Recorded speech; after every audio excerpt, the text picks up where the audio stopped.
Bonsoir à tous et à toutes, bienvenue sur la chaîne. Aujourd'hui, on va parler fondation de Magic the Gathering, le prochain set dédié au standard de Wizard qui sort le 15 novembre, donc dans très bientôt.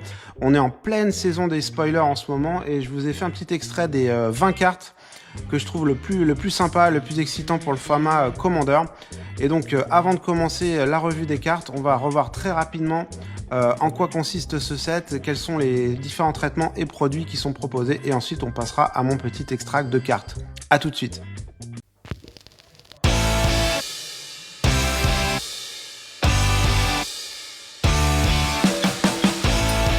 On enchaîne avec la description du set. Donc le set va être valable pendant 5 ans. Pour les joueurs de standard, donc je pense que c'est assez rassurant pour les nouveaux joueurs qui veulent investir dans le format. Au-delà de ça, il y a des choses hyper intéressantes pour le Commander, on va le voir après. Il y a des cartes qui existaient, regardez l'elfe de Yanoar, mais il y a aussi beaucoup de cartes qui vont être nouvelles. Et on va se concentrer beaucoup sur ces cartes-là aujourd'hui dans les petits spoilers que je vous ai sélectionnés. Grosso modo, donc il y a des cartes simples, lisibles, simples et efficaces, on va dire, vous avez un petit exemple ici. Deuxièmement, ce que je trouve intéressant en termes d'investissement, c'est qu'il y a des finitions incroyables. Et certaines cartes où il y a 2 voire 3 artworks alternatifs. Donc là, vous voyez un petit exemple en full art. Mais aussi, pour les collectionneurs et les fans du pimp, il y a des finitions en fractured foil. Donc ça, on l'a vu dans Mornebrune. Et il y a aussi un nouveau foil qui s'appelle le mana foil. Vous voyez sur les 2 cartes là sur les côtés, il y a des petits symboles de mana.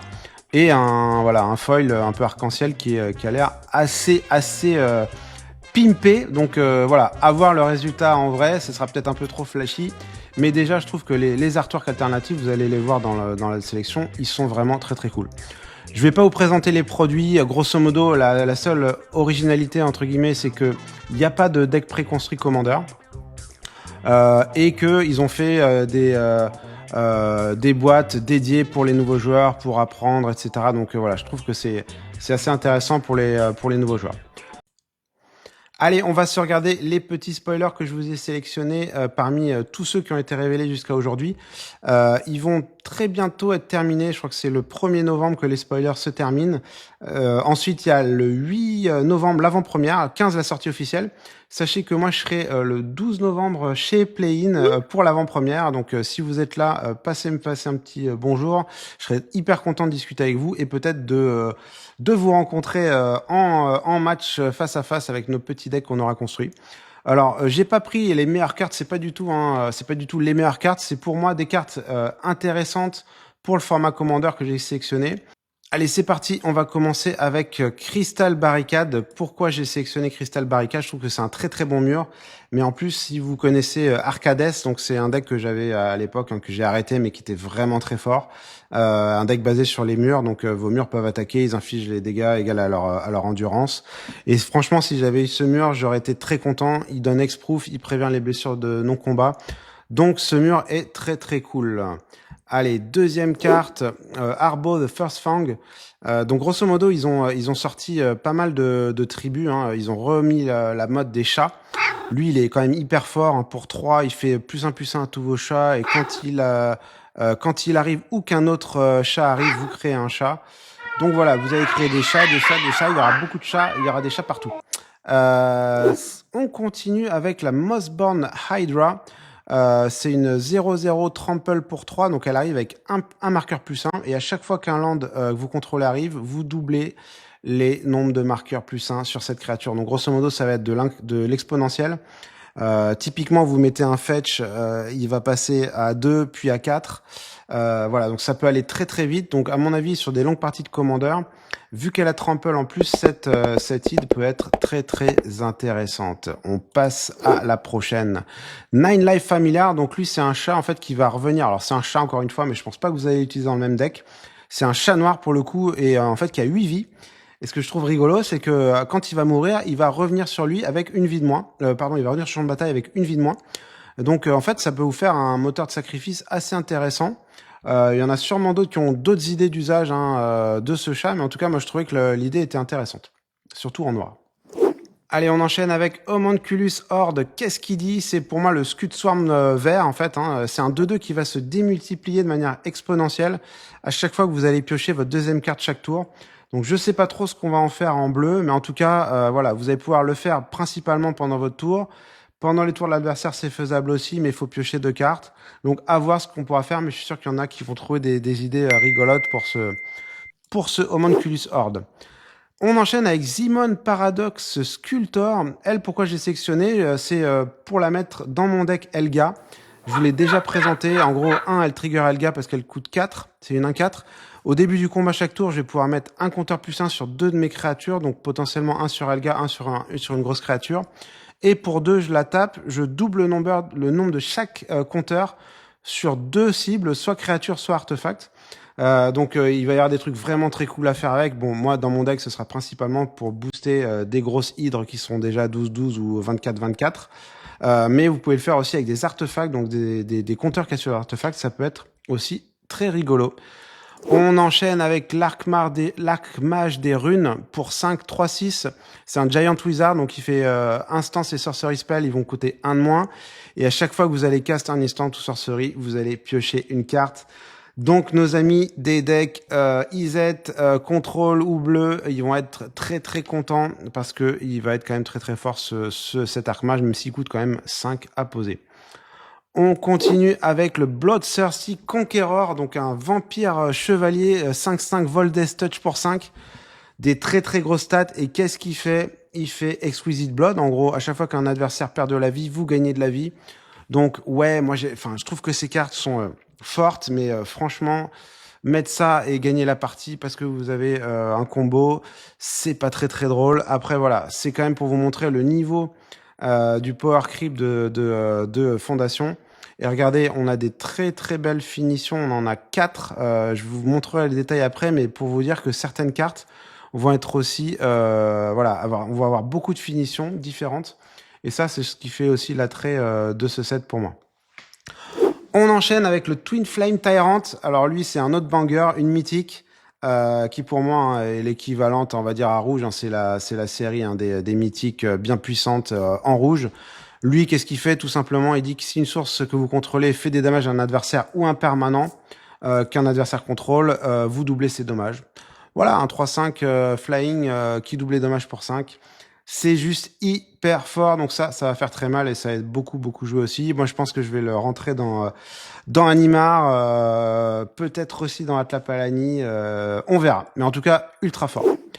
Next, le Niv Mizzet Visionary, vous n'avez pas de taille limite dans votre main. À chaque fois qu'une source que vous contrôlez fait des non-combat dommages à un adversaire, vous piochez autant de cartes. Alors franchement, ça va être d'une violence, ça va être vraiment très fort. Donc il y a plein de cartes qui vont aller avec. Donc voilà, ça, je pense que c'est vraiment une carte qui va être très très jouée. Vous pourrez jouer en commandant, vous pouvez jouer dans les decks IZ qui vont bien avec l'archétype. Mais ça va être un gros banger à mon avis. Next, le Herald of Eternal Dawn. Donc là, je vous ai mis une finition borderless. Voilà, vous voyez un petit peu les types de finitions qu'il peut y avoir. Magnifique, et effectivement, ils ont rentré pas mal d'anges, notamment celui-là, vous pouvez le caster en flash. En gros, c'est un ange de platine qui coûte 7, qui est 6-6 vol, mais que vous pouvez rentrer en flash. Donc en fait, voilà, un adversaire vous fait une grosse attaque. Il croit avoir gagné, vous faites attends, j'ai une réponse, et voilà, c'est fini, vous ne perdez plus la partie. Donc c'est très très cool, ça peut être rigolo, mais quand même voilà, il faut le poser le Herald of Eternal Dawn. Next, le coma, le retour du coma pour 7, il peut pas être contré, il a 8-12 Trample Ward. Donc le coco, il fait quand même bien mal, et quand il fait des dommages de combat à un adversaire, vous créez pas 1, pas 2, pas 3, vous créez 4 3-3 serpent token Coma Coil, donc c'est les mêmes tokens, hein. C'est juste, ils sont fous chez Wizard, ils sont fous. Donc voilà, pareil, hyper intéressant je pense, et il va être beaucoup joué. Alors lui, c'est juste incroyable les amis, incroyable. Le power level de cette carte, donc moi je joue Eldrazi, hein, c'est un de mes decks les plus puissants, et ce qui est cool dans cette carte pour moi, alors elle a beaucoup de flavor déjà. Là je vous l'ai mis dans sa version que je trouve magnifique en borderless. Mais grosso modo, c'est le sire des 7 morts. Et il y a un gros clin d'œil, hein, parce qu'il y a le chiffre 7 partout. Premièrement, il y a le chiffre 7 dans son coup de mana. Dans son nom, c'est une 7-7. Il a combien de mots-clés, à votre avis? 7. Donc quand même, on va les passer, hein. Et en plus, ils les ont mis au milieu. Je pense que c'est une des seules cartes, ou quasiment les seules, où il y a des mots-clés en plein milieu. Je trouve ça hyper sympa. First Strike, Vigilance, Menace, Trample, Reach, Lifelink, Ward, Pay 7 Life. Ok. Ok, ils ont un petit peu craqué pour 7. Et donc, en plus, ce qui est cool, hein, c'est que Lifelink, moi, j'avais très peu de gains de points de vie dans mon deck Eldrazi, donc ça me permet de gagner un peu de points de vie. Voilà, bon, je vous dis pas que cette carte va pas être détestée quand vous allez la jouer, mais si vous dites qu'il n'y a pas Annihilator, vous avez peut-être une chance de pas faire trop de dégâts à la table et de vous faire plus ou moins accepter en posant cette carte.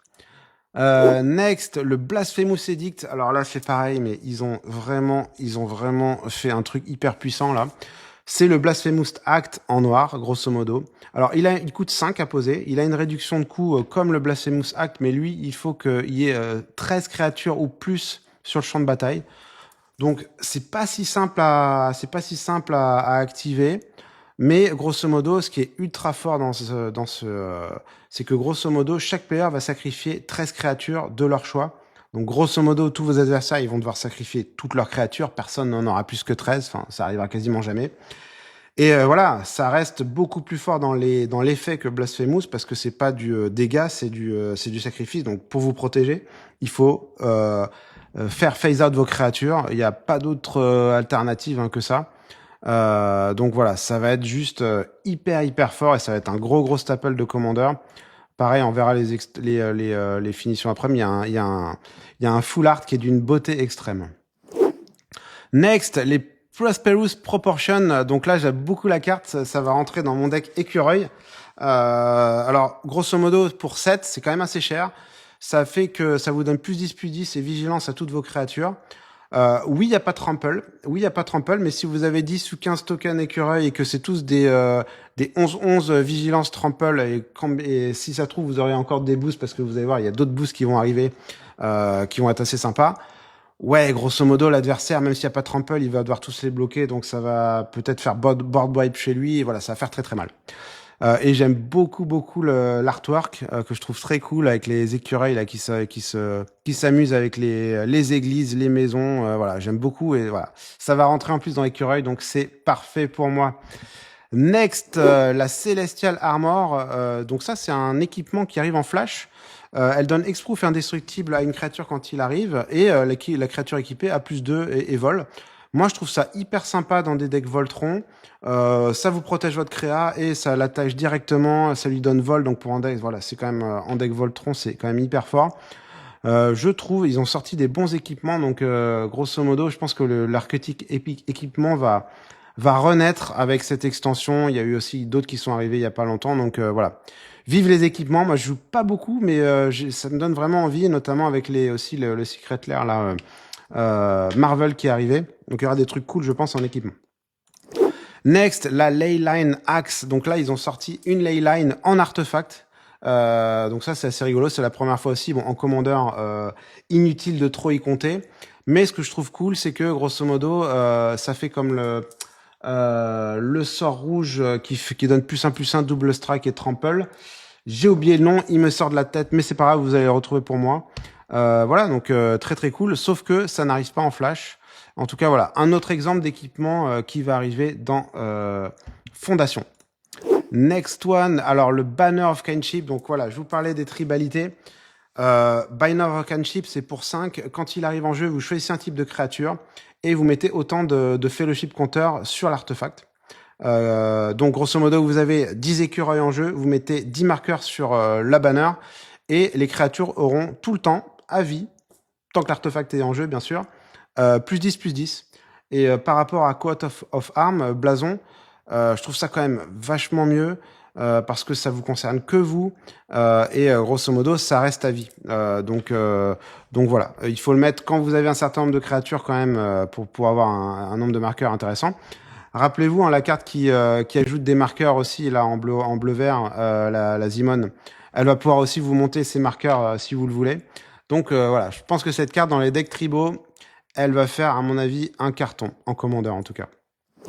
Next, je vous parlais des anges. Ils ont sorti donc un enchantement. Donc on arrive, je crois qu'on arrive bientôt à la fin de la liste. Enchantement Valkyrie's Call. Là, je vous l'ai mis parce que c'est intéressant. Il dit qu'en fait, quand une créature non ange, non token que vous contrôlez meurt, elle revient en jeu avec un marqueur +1 et le vol et ange avec ange en type. Donc grosso modo, voilà, ça vous permet de vous protéger des board wipe. Vos créatures reviennent. Qu'elles aient le vol ou qu'elles aient pas le vol. Donc ça, c'est cool. Par contre, voilà, elles vont le faire qu'une fois qu'elles sont anges. Si elles meurent, elles ne reviennent pas. Next, gobelin. Je vous ai mis un petit gobelin parce que effectivement, voilà, ils ont mis un certain nombre de tribalités. Gobelin en fait partie. Donc voilà, si vous avez attaqué ce tour-ci, vous créez un gobelin. Donc dans les decks aggro, je trouve ça vraiment très cool. Ça aura peut-être même sa place en DC. Donc voilà, le petit gobelin. Et je crois qu'on a fini avec mon petit extrait. Donc, je vais vous montrer très rapidement les différentes finitions quand même. Si je regarde le Bloodthirsty Conqueror, regardez ça. Donc, à la fois les alternatives art, magnifique. Le Bloodthirsty Conqueror en alternative art. Et vous avez aussi donc les versions qui seront en fractured foil. Je pense que celles-là, c'est les fractured foil. Après, ils seront peut-être comme ça aussi en non fractured foil. Bah oui, il y a celle-là. Et en fait, voilà.